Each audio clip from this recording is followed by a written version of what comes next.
अभिवादन व्यक्त गर्न चाहन्छु। अब एलजिबिटिक्यू को इस्युमा चाहिँ मिडियाको कस्तो रोल भन्ने विषयवस्तुमा चाहिँ युवराजजीले एकदमै गहन अध्ययन गरेर आफ्नो प्रस्तुति गरिसक्नु भएको छ। त्यसै गरी विभिन्न अब वक्ता साथीहरूले आफ्नो अभिव्यक्ति पनि दिइसक्नु भएको छ। मलाई लाग्छ अभियान चलेको 20-21 वर्ष भयो। 21-20 वर्षको अन्तरालमा धेरै परिवर्तन पनि भएको छ र धेरै परिवर्तन हुनेवाला पनि छ। आजको यो कार्यक्रम चाहिँ परिवर्तनको एउटा संज्ञा पनि हो भन्ने मलाई लाग्छ। किनभने सबै कुराहरू हामीले चाहे बित्तिकै तुरुन्त एकचोटिमा परिवर्तन चाहिँ हुँदैन। यो हामीले बुझेको कुरा हो, यो सबैले बुझ्नुपर्ने कुराहरू पनि रह्यो। ब्लु डायमन्ड सोसाइटी स्थापना गर्दाखेरि मिडियाले कसरी कभरेज गराएको थियो र अहिले कसरी कभरेज गर्दैछ र अब कुन स्केलमा जाँदैछ भन्ने कुरा धेरै परिवर्तन भइसकेको अवस्थाहरू पनि रह्यो। सुरुमा हामीले गाई जात्रा प्राइड परेड मनाउने बेलामा मिडियाले गे जात्रा भनेर एकदम क्रिटिक्स गरेर के भन्छ न्युजहरू आएको थियो। अब अहिलेको गाई जात्राको न्युजलाई हेर्दाखेरि के थोर बहुत परिवर्तन पनि भएको छ र कसैले अलिकति के भन्छ अनलाइन न्युजहरूले यसलाई नेगेटिभली पोर्ट्रे गरेर गरिरहेको अवस्थाहरू पनि रह्यो।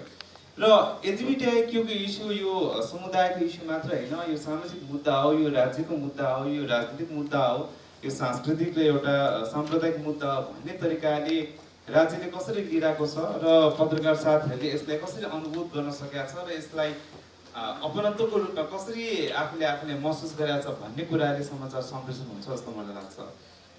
थुप्रै साथीहरूले निरन्तर रूपमा एलजिबिटिक्यूको इस्युको बारेमा चाहिँ समाचार लेखिराख्नु भएको छ। विशेष गरी अब अन्नपूर्ण पोस्टबाट नितु घलेजी हुनुहुन्छ, हाम्रो यता युवराजी हुनुहुन्छ होइन, अरू थुप्रै पत्रकारहरूले रेगुलर रूपमा चाहिँ न्युजहरू लेख्नुहुन्छ। तर धेरै पत्रकारहरू चाहिँ एलजिबिटिक्यू इस्युको बारेमा त्यति अपडेट चाहिँ हुनुहुन्न। सूचनाको लागि हामीलाई के भन्छ भन्नुहुन्छ। अनि फोनको कन्भर्सेसनमा गरिएका कुराहरू संवादहरू त्यति स्पष्ट हुँदैनन्। त्यसले गर्दाखेरि कहिलेकाहीँ न्युज आउँदाखेरि अलिकति के भन्छ जुन खालको एउटा एक्ज्याक्ट जे चाहिँ आउनुपर्ने सूचना त्यो गलत सूचना आइरहेको पनि देख्छु। र अहिलेको परिप्रेक्ष्यमा तपाईँको यो पेपर मिडियाले एकदमै राम्रो कभरेज गरिरहेको छ, अनलाइन मिडियाले एकदम गरिरहेछ, युट्युब च्यानलहरूले चाहिँ अलिकति आफ्नो मसलादार बनाएर तपाईँको जुन भनौँ न आफ्नो पब्लिसिटी र आफ्नो के भन्छ त्यो व्यापारको हिसाबले त्यसलाई कसरी हुन्छ मसला थपेर अब त्यसलाई भरिभराउ गरेर के भन्छ आफ्नो तरिकाले सम्प्रेषण गरिरहेको पनि छ। कहिलेकाहीँ सही रूपमा चाहिँ आउँछ, कहिलेकाहीँ अलिकति गलत तरिकाबाट आइरहेको पनि छ। र अर्को चाहिँ अब यो मिडियामा अलि नआएको अब अहिले चाहिँ यो एसडी टेलिभिजन भनौँ अथवा AP1हरूले आफ्नो च्यानल मार्फत चाहिँ यो कार्यक्रमहरू ल्याइरहेको छ, एकदम राम्रो हो। तर अझै पनि धेरै यो टेलिभिजनबाट चाहिँ आउन सकिरहेको अवस्थाहरू छैन। हामीले इन्डियन च्यानलतिर हेऱ्यौँ भने ठुल्ठुलो इभेन्टतिर, प्रोग्रामतिर, रियालिटी सोतिर के भन्छ यो समुदायको मान्छेलाई अगाडि लिएर आएर चाहिँ पब्लिकली इस्युलाई चाहिँ उजागर गर्नको लागि मिडियामा समुदायको मान्छेहरूको इन्भल्भ गरिरहेको मैले देखिरहेको हुन्छु। त्यो नेपालमा हुन सकिरहेको अवस्थाहरू छैन। र अब यो मुद्दामा चाहिँ अब लगातार हामी लागिरहेका छौँ र राज्य कति एकाउन्टेबल र रेस्पोन्सिबल छ भन्ने कुराहरू पनि रहेछ, त्यसले फरक पनि पार्दो रहेछ। र मलाई लागेको अलिकति खर्चेको एलजिबिटिक्यू मुद्दाले चाहिँ अलिकति राजनीतिक मुद्दाको रूपमा चाहिँ स्थापित अझै पनि हुन सकिरहेको छ जस्तो मलाई लाग्दैन होइन। अघि उम्मेदवारको कुरा आयो, चुनावको कुरा आयो, संविधान सभाको सदस्यको कुराहरू आयो, संवैधानिक परिवर्तनको कुराहरू आयो। हो, नेपालको संविधानले 3वटा धारामा बगैँचा स्पष्टसँग लेखाएको छ, पहिचानको, समान हकको र तपाईँको सामाजिक न्यायको कुरामा लेखाएको छ। तर कानुन बन्दाखेरि किन संविधानलाई टेकेर कानुन बनेन त? आखिर त संसद त सबै राजनीतिक दलबाट नियुक्ति भएर गएका हुन्, संविधान पढेरै गएका होला। तर त्यो कानुन बन्दाखेरि संविधान अनुरूपको कानुन चाहिँ किन बन्न सकेन? यहाँनिर सबैको आफ्नो व्यक्तिगत तपाईँको मूल्य मान्यता, दृष्टिकोण, प्राथमिकता होइन, आफ्नो के भन्छ एउटा समुदाय आफ्नो एउटा मुद्दामा जुन खालको प्राथमिकरण गर्ने त्यो खालको परिपाटीले गर्दाखेरि हाम्रो विषयवस्तु अझै ओझेलमा परेको छ भन्ने लाग्छ। र अहिले यो मुद्दालाई चाहिँ एलजिबिटिक्यूको मुद्दालाई चाहिँ राजनीतिक मुद्दा बनाउन जरुरी छ भन्ने लाग्यो। त्यो हुनाले हामीले योभन्दा 10 वर्ष अगाडिको सेन्ससमा राखे तापनि त्यो थोरै अब 1500को डाटा आयो र अहिले चाहिँ हामीले फेरि पनि अब गर्ने कि नगर्ने भन्ने दुविधा भइरहेको थियो। महिला मन्त्रालयबाट पनि सेन्सस ब्युरोमा चाहिँ गर्नुपर्छ भन्ने सिफारिस भएर यो अहिलेको सेन्सस चाहिँ सुरु भयो। नत्र पहिला गर्ने भन्ने भएको थियो, त्यसपछि फेरि यसलाई नराख्ने भन्ने कुरा भएको थियो। भरत सर यहीँ हुनुहुन्छ, महिला मन्त्रालयले चाहिँ फेरि तपाईँको CBSलाई चाहिँ एडभोकेसी गरेर लबी गरेर हुनुपर्छ भन्ने तरिकाले हामीले लिएर आयो। र अब सेन्ससमा अब यो हाउस होल्ड लिस्टिङमा चाहिँ राखियो, तर अब यो मूल प्रश्नावलीमा चाहिँ राखिएन। अब त्यसमा पनि मलाई लाग्छ अब नेपालले कति यसलाई चाहिँ प्रायोरिटीमा राख्छ र कति इन्भेस्ट गर्न सक्छ भन्ने खालको कुराहरू पनि रह्यो। राज्यले यो समुदायको लागि कति चासो देखाएको छ र यसको लागि कति लगानी गरेको छ भन्ने कुरा त सबैलाई थाहा नै छ।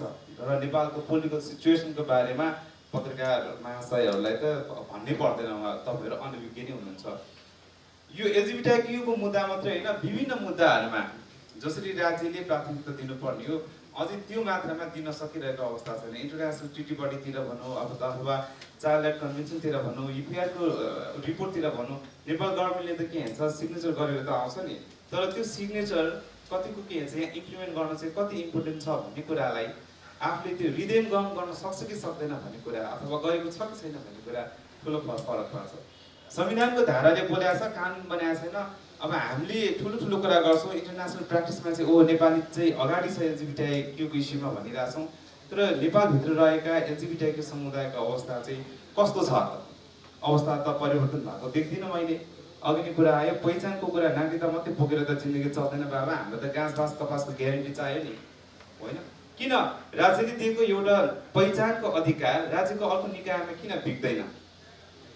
अन्यको क्याटेगोरीबाट के भन्छ नागरिकता दिएको छ, अन्यबाट तपाईँको राजनीतिक निकायतिर भनौँ अथवा सरकारी निकायतिरको आवेदन खोल्दाखेरि महिला र पुरुष मात्रै भनेर किन खोलाउँछ? म जहाँ पनि भन्ने गर्छु, पहिचानसँग जोडेर आएको अरू अधिकारहरू राज्यले किन दिन सक्दैन? नागरिकता र पासपोर्ट फर्केमा बोकेर त हाम्रो पेट भर्दैन, हाम्रो जीवन चल्दैन। नेपाल प्रहरीको आवेदन खोल्छ, महिला र पुरुषको मात्रै हुन्छ, नेपाल ट्राफिकको खोल्छ त्यही हुन्छ, आर्मी र सशस्त्रको खोल्छ त्यही हुन्छ, लोकसेवा आयोगमा अन्य भनिरहेको छ, तर प्रतिस्पर्धा हामीले अरूसँग गर्नुपर्छ। हाम्रो छुट्टै खालको एउटा आरक्षणको व्यवस्था गरिएको छैन। राज्य बजेटमा हाम्रो विनियोजन किन हुँदैन? कार्यक्रम किन तर्जुमा गर्दैन? राजनीतिक दलहरूले यो विषयवस्तुलाई किन के भन्छ उठाउन सकिरहेको अवस्थाहरू छैन। नागरिक विधेयक भन्दाखेरि राज्य व्यवस्था तथा सुशासन समितिमा हामी आफै पनि गयौँ अनि आफ्नो विचारहरू पनि राख्यौँ र त्यो विधेयकलाई संशोधन गर्नको लागि 3 महले प्रस्ताव पनि पेश गर्यौँ। अब लिङ्ग परिवर्तन गर्नुपर्ने अथवा मेडिकल सिफारिस ल्याउनु पर्ने प्रावधान छ। नेपालको संविधान त उहाँले पढेरै बसिरहनु भएको हो, होइन? लिङ्गको आधारमा विभेद गरिने छैन भनेको छ, तर देवानी ऐन भन्दाखेरि तपाईँको महिला र पुरुषलाई मात्रै वैवाहिक अधिकार दिएको अवस्थाहरू रह्यो। नागरिकको अधिकार संविधानले सुनिश्चित गरेको छ, तर नागरिकता विधेयकमा लिङ्ग परिवर्तन गर्नुपर्ने प्रावधान राखेको छ। ए बाबा, सबै तेस्रो लिङ्गीहरूले लिङ्ग परिवर्तन गर्न चाहँदैनन्, म आफै पनि चाहदिनँ, अथवा सबैले गर्न सक्दैनन्, त्यो आर्थिक हैसियत हुँदैन। नेपालमा लिगल प्रोभिजन कहाँनिर छ त सेक्सन अपरेसन गर्नको लागि, अथवा त्यो अपरेसन गर्नको लागि एक्सपर्टिजहरू कहाँनिर छ त? कसैको हेल्थले फेभर गर्दैन, सुगर होला, प्रेसर होला, थाइरोइड होला, अपरेसन गर्न नमिल्ने के भन्छ शरीरमा रोगहरू लागे हुन सक्छन्। अनि त्यस्तो अवस्थामा चाहिँ के अनि बेनागरिक भएर नागरिकता विहीन भएर बसिरहने त हाम्रो समुदाय।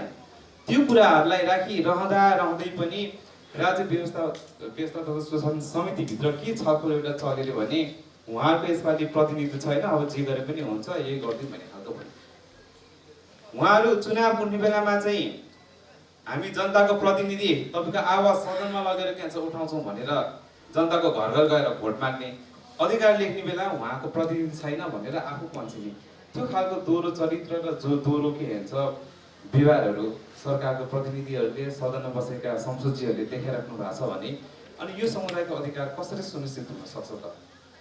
अनि यो समुदायको मुद्दालाई अलिकति मैले मेरो व्यक्तिगत यसलाई यो विषयवस्तु चाहिँ व्यापारिक पक्षबाट पनि हेर्छ जस्तो लाग्छ कि मलाई। यो समुदायसँग जोडेर आएकोमा के आर्थिक लाभ छ, फाइदा छ भने मुद्दा सशक्त ढङ्गबाट उठान गर्ने, होइन भने क्रिटिक्स गर्ने खालको के भन्छ परिपाटी पनि छ। मैले समानुपातिकको त्यो उम्मेदवारी दिँदाखेरि कुनै अनलाइन च्यानलमा म इन्टरभ्यू दिन गएँ, ओहो मलाई बोलायो भनेर के भन्छ म मक्क परेँ, तर मलाई पैसाको डिमान्ड गराएको थियो। मैले 1-2 जनालाई दिएको पनि थिएँ, म आफैले लाज भएर।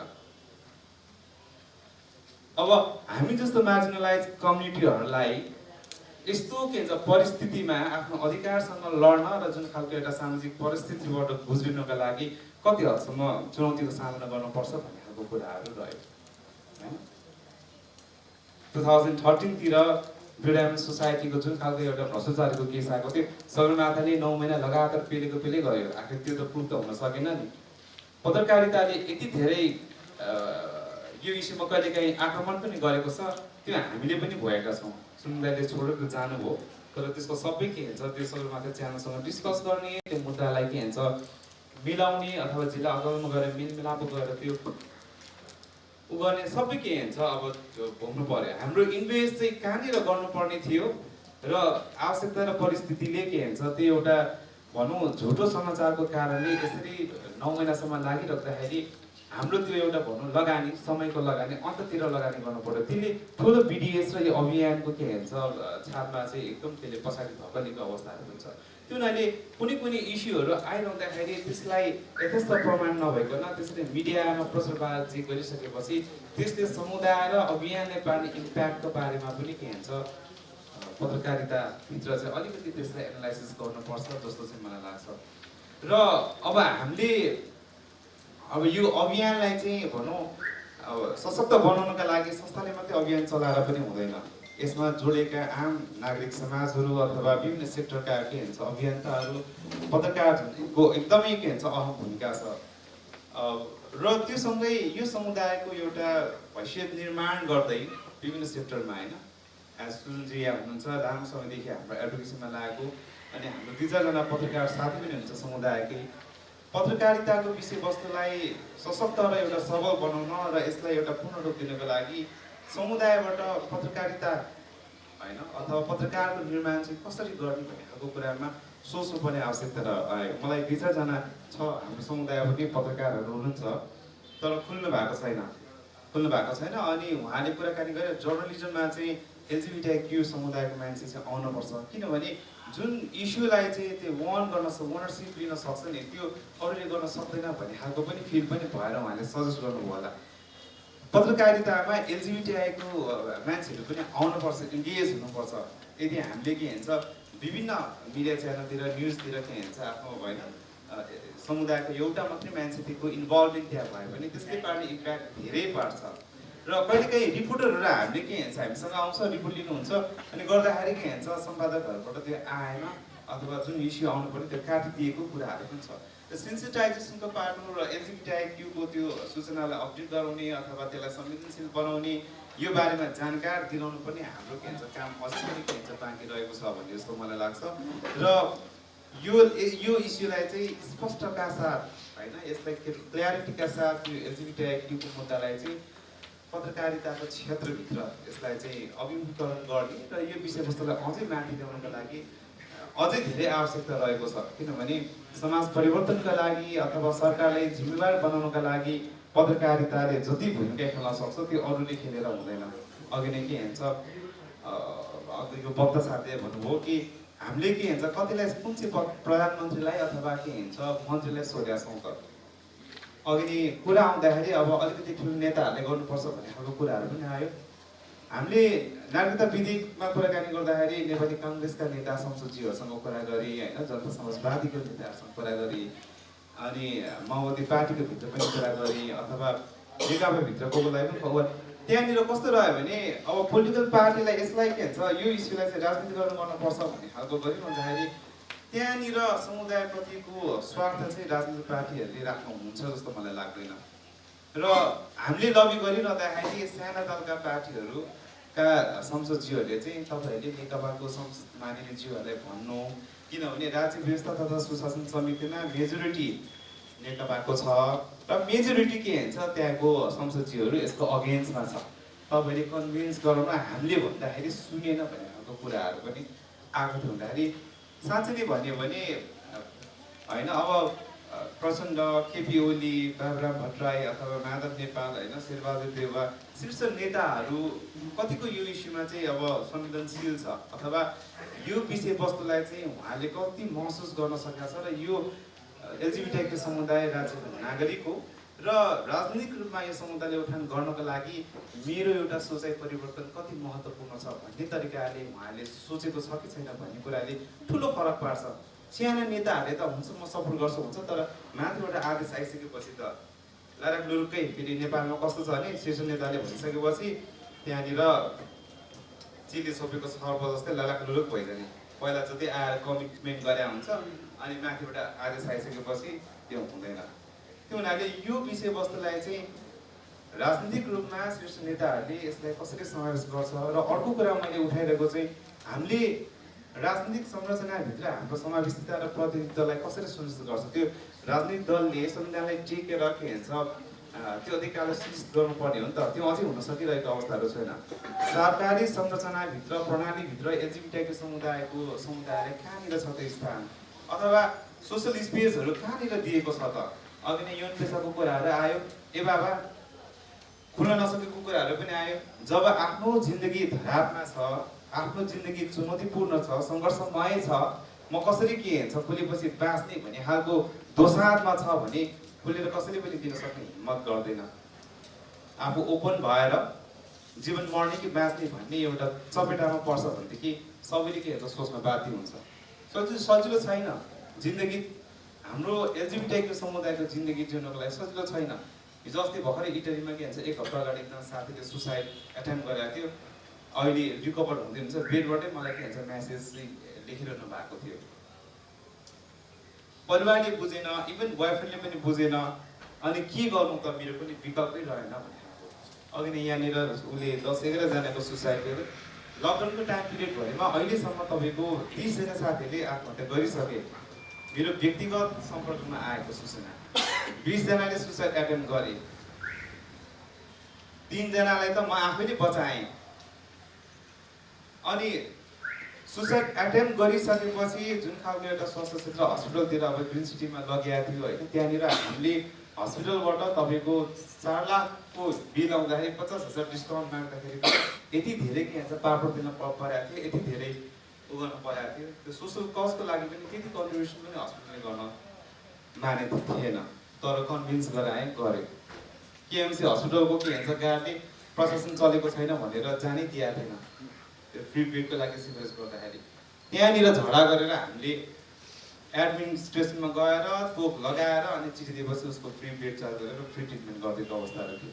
अब यसलाई चाहिँ यो इस्युलाई चाहिँ खालि ग्रामीण सोसाइटीको अथवा समुदायको मात्रै उत्तरदायित्व र जिम्मेवारी हो भन्ने खालको सोच भइरहन्छ भने यो फेरि यो अभियान उत्कर्षमा जाँदै जाँदैन।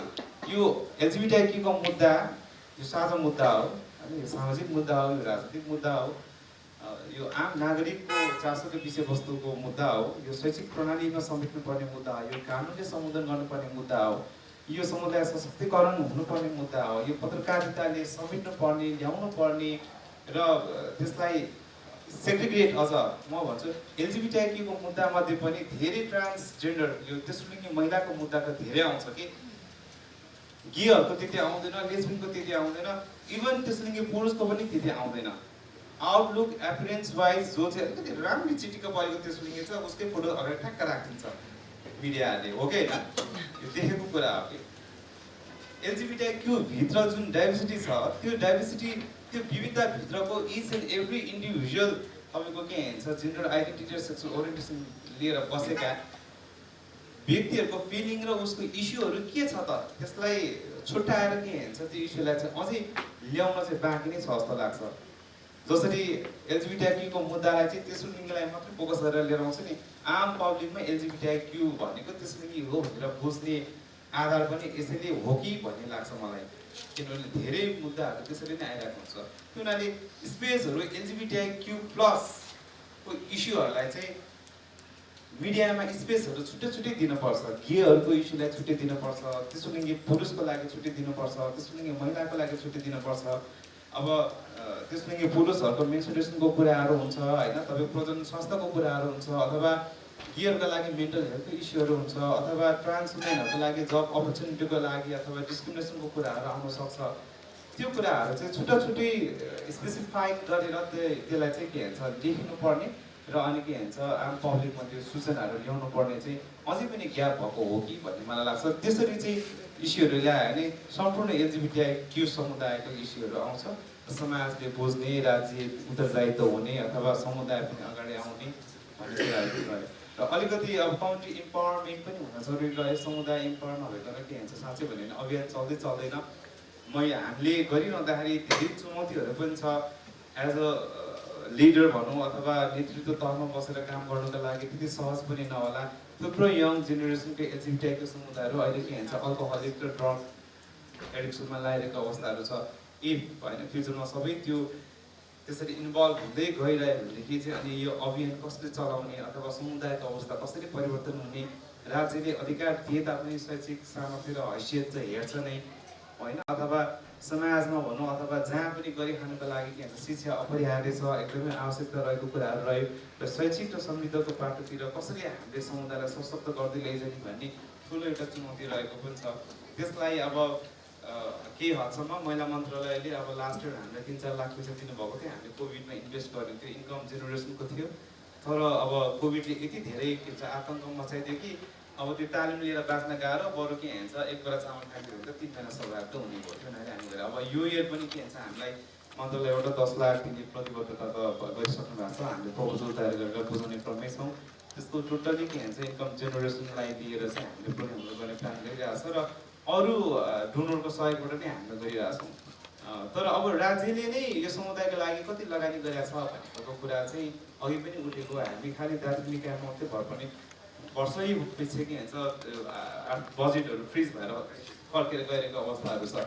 त्यसलाई चाहिँ युटिलाइज गरेर सरकारले एउटा अध्ययन गरेर समुदायको अवस्था कस्तो छ, त्यसलाई चाहिँ आवश्यकताहरू कहाँनिर छ, ग्यापहरू के भयो र कुन इस्युमा चाहिँ मुद्दा उठ्नु पर्ने अथवा समुदायलाई कसरी हामीले के भन्छ सशक्त बनाउन सक्छौँ भन्ने तरिकाले प्रोग्रामहरू प्लानिङ गरेर त्यसलाई इम्प्लिमेन्ट गर्न सक्यो भनेदेखि मलाई लाग्छ अब यो यसको जिम्मेवारी चाहिँ संस्था सोसाइटीदेखि लिएर अरू संस्थाहरू पनि हो, सरकार त हुनै पर्यो, समाज पनि हुनैपर्छ र समुदाय पनि उत्तिकै के भन्छ रेस्पोन्सिबल र त्यतिकै एकाउन्टेबल हुनैपर्छ।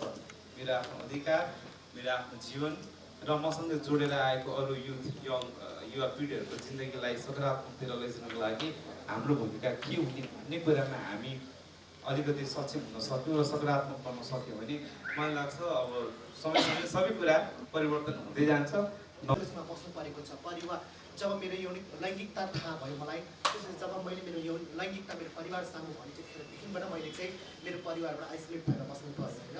यो सदियोदेखि आइसकेसम्म बसेको समुदाय जब यो पेन्डेमिक पिरियडले सबैलाई आक्रान्त पारे त्यतिखेर चाहिँ हामी विक्षिप्त भयौँ, किनकि हामीसँग त्यो धेरै र यो पेन्डेमिक पिरियडमा कि हाम्रो पिङ्कीजीले भन्नु सक्नुभयो, हाम्रो थुप्रै साथीहरू चाहिँ यो मेन्टल डिप्रेस भएर भोकमारीको कारण थुप्रै इस्युजहरूको कारण चाहिँ त्यो आइसोलेसनभित्र बस्दाखेरि इन्टिमेट पार्टनरबाट हिंसाको कारणले चाहिँ हाम्रो साथीहरूले चाहिँ सुसाइड गरेको केसेसहरू पनि छ, सुसाइड एटेम्प गरेको केसेसहरू पनि छ, मेन्टल डिसअर्डर भएको मेन्टल डिसअर्डर डिप्रेसनमा परेको केसेसहरू छ। इभन म पनि यो पेन्डेमिक पिरियडमा डिप्रेसमा परेँ, किनकि म मेरो पार्टनरसँग बस्दाखेरि त्यहाँ इन्टिमेट भाइलेन्सको कारणले गर्दाखेरि इभन म आफूले आफूलाई एकदम इम्पावरमेन्ट ठान्थेँ, एकदम सशक्त ठान्थेँ, तर पनि त्यो बखत चाहिँ मैले मेरो पार्टनरबाट थुप्रै किसिमको लैङ्गिक हिंसा भेट्नु पर्दाखेरि म आफै पिछप्त परेको थिएँ, म आफै पछाडि परेको, म अगाडि आउनुपर्छ भन्ने व्यक्ति त्यो कारणले गर्दाखेरि चाहिँ पछाडि परेको छु।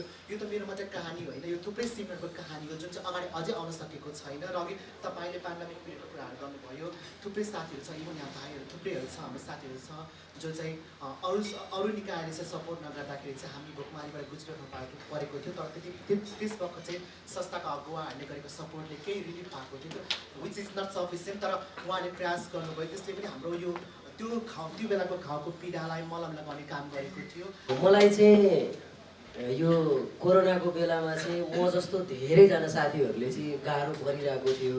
म चाहिँ ट्रान्सम्यान, यो कन्डिसनमा चाहिँ कस्तो भएको थियो भनेदेखि चाहिँ हाम्रो समुदायको साथी सबैजनालाई गाह्रो भइरहँदाखेरि एउटा तेस्रो लिङ्गी पुरुषलाई चाहिँ एउटा सेनिटरी प्याड नपाउँदाखेरिको कन्डिसनले गर्दा कति धेरै हाइजेनिक हुन नपाउँदाखेरिको कुराले गर्दाखेरि चाहिँ एकदमै धेरै गाह्रो भइरहेको थियो। जुन चाहिँ एउटा सेनिटरी प्याड मेरो एउटा साथीले एउटा सेनिटरी प्याड 2 दिनसम्म लगाएर बस्नु परेको थियो, जुन चाहिँ त्यसलाई 4 घन्टाभन्दा बेसी युज गर्न मिल्दैन।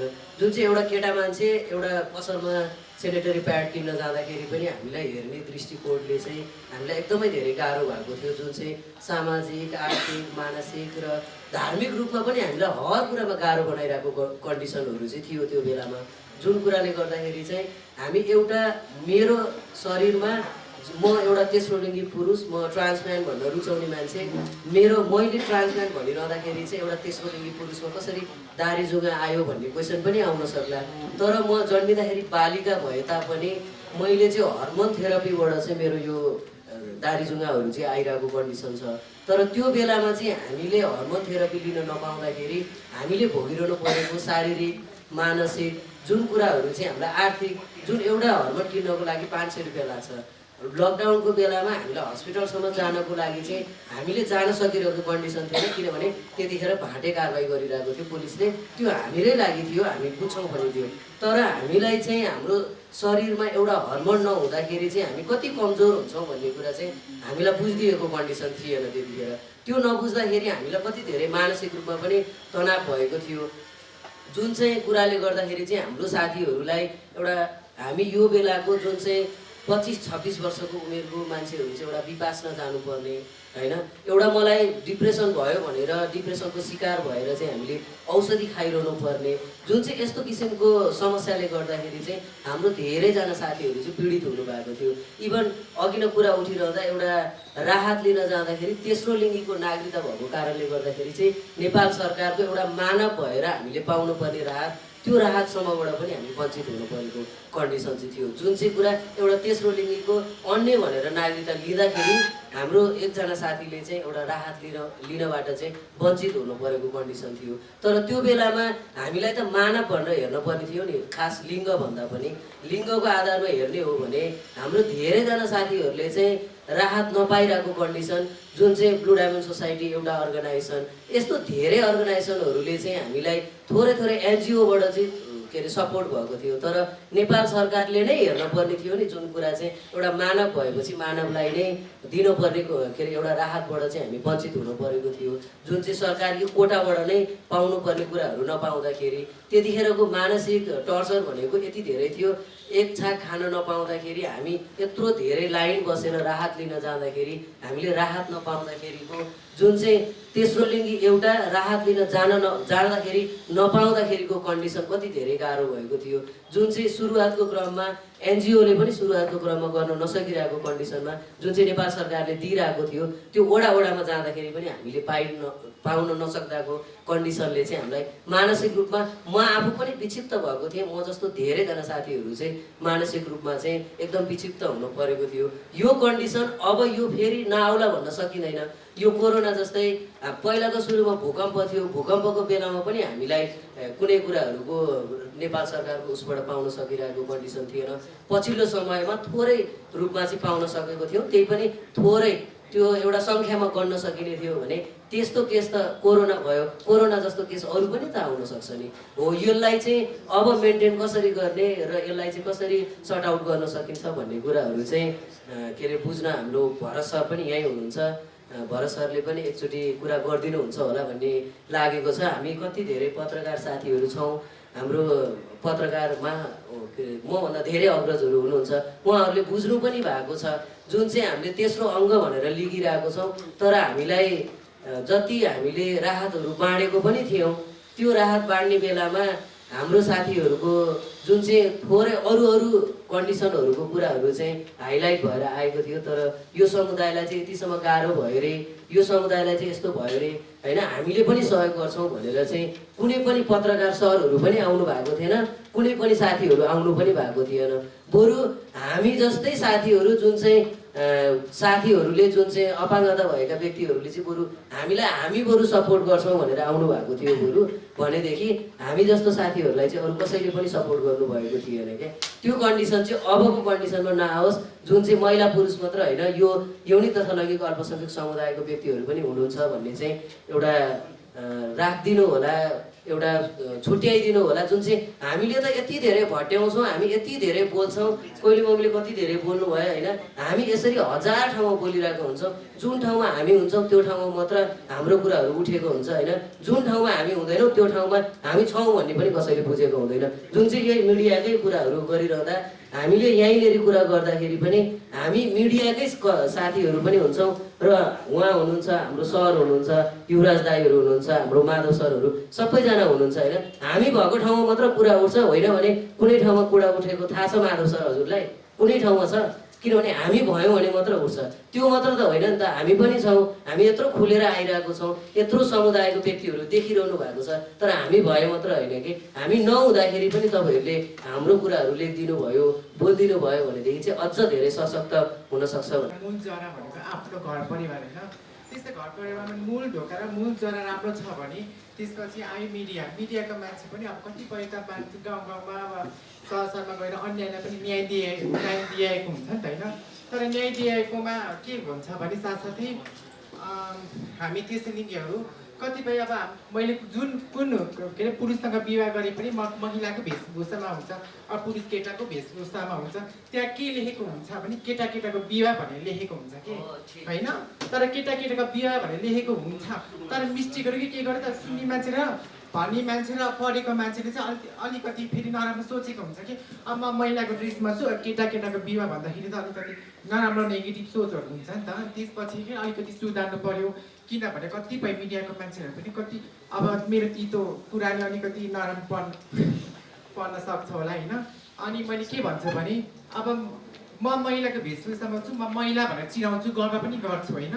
तर केटाकोमा मेरो बोयफ्रेन्ड होस्, हस्बेन्ड होस्, मेरो बुढा होस्, जेनी केटाको वेशभूषामा हुन्छ त्यहाँ मिडियामा अब हाम्रो फोटो छपेको हुन्छ, त्यहाँ मिडियामा के लेखेको हुन्छ भने केटाको विवाह भनेर त्यो सुन्ने मान्छेलाई अब भन्ने मान्छेलाई पनि के अरे लेखेको मान्छेलाई पनि अलिकति केटाको विवाह भने झन् कुरा काट्नेहरू होइन, अलिक नराम्रो सोचहरू असरहरू पर्न सक्छ कि त्यस।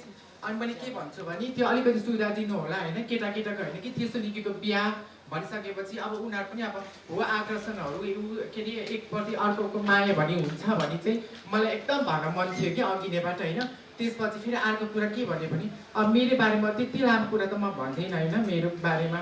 अनि के भन्छ अरे म अब जुन म पहिला सुरुमा म कसरी खोल्दाखेरि म कसरी यहाँसम्म आइपुगेर म कसरी पीडा अवस्थामा थिएँ र मैले कस्तो दुखाएर मैले कस्तो भोगाइमा भएँ भन्दाखेरि मेन भनेको आफ्नो घर परिवार होइन। मूल ढोका भनेको समाजप्रति अहिले नजाम, किनभने समाजले त जस्तो पनि सोध्छ, जस्तो पनि नराम्रो कुरा काट्छ, नेगेटिभ पनि सोचाइ होस् होइन समाजमा। मेन भनेको आफ्नो घर परिवार पहिला सुरुमा म हटेर होइन, डटेर होइन, लुकेर होइन, म आवाज अगाडि बढेर म साथमा हात कदम मिलाएर म घर परिवारमा म खुलेर आएर यहाँसम्म आएको व्यक्ति होइन। तर किनभने म जस्तो लगायत पछाडि परेको पीडित मान्छेहरू पनि कतिपय लुकी छिपी परेको पनि म जस्तो त्यसै लिङ्गी हुनुहुन्छ होइन, उसलाई पनि म के भन्न चाहन्छु भने अहिलेसम्मको हक अधिकारमा हामी के अरे हटेर होइन, के अरे अगाडि बढेर हक अधिकार होइन के अरे मिलाएर हक अधिकार लिएर आफ्नो बाटो र आफ्नो कर्तव्यमा आउनुहोस् होइन। लुकेर छिपेर हामी हक अधिकार पाउँदैन, अगाडि बढेर मात्रै हामी हक अधिकार पाउँछ होइन। तर मैले के भन्छु भने आफूलाई मात्रै होइन कि अरूको सबै त्यस्तो लिङ्गी एलजिबिटिआई पनि हुन्छ यहाँ होइन। कतिपय दुःख पाएको, कतिपय अब कोभिडको कारणले, कतिपय अब यो मानौँ न यो राहतकै कारणले कतिपय समस्या हरेक कदम समस्याहरू पनि आइरहेको हुन्छ। त्यसमा मेरो साथीले अघि नै भन्नुभयो, तर मलाई अघि नै खल्चल थियो, मनमा धेरै कुरा लागेको थियो। मिडियाका मान्छेहरू चाहिँ होइन अलिक तितो बोलीले, मेरो तितो बोलीले गर्दा तपाईँहरूले मन नदुखाउनु होला होइन। किनभने मैले मेरो मनको कुरा मैले भन्न गइरहेको छु। किनभने अब केटाको बिहा भन्छ, त्यहाँ केटा देखेको हुँदैन, एउटा त्यस्तो लिङ्गी देखेको हुन्छ, केटी नै देखेको हुन्छ। अन्त सुन्ने मान्छेले भन्ने मान्छेले पनि अब कुरा राख्ने मान्छेले पनि नराम्रो सोच्छ नि त। केटाको बिहा भन्दा अब टिकटकमा पनि हेर्नु अब होइन, कतिपय कमेन्टहरू आउँछ, कतिपय नराम्रो कमेन्टहरू आउँछ। त्यो कमेन्टले गर्दा पनि हामी कतिपय पछाडि परिरहेको हुन्छ। त्यही कमेन्टले गर्दा अलिकति हामी राम्रो सोच्दा कतिपय मान्छेहरूले राम्रो कमेन्ट गरिदियो भने कति राम्रो हाम्रो के अरे हौसला आउँछ, अगाडि पनि बढ्छ। त्यही भएर मैले मिडियाको के अरे साथीभाइहरूलाई दाइहरूलाई म यही कुरा गर्न चाहन्छु कि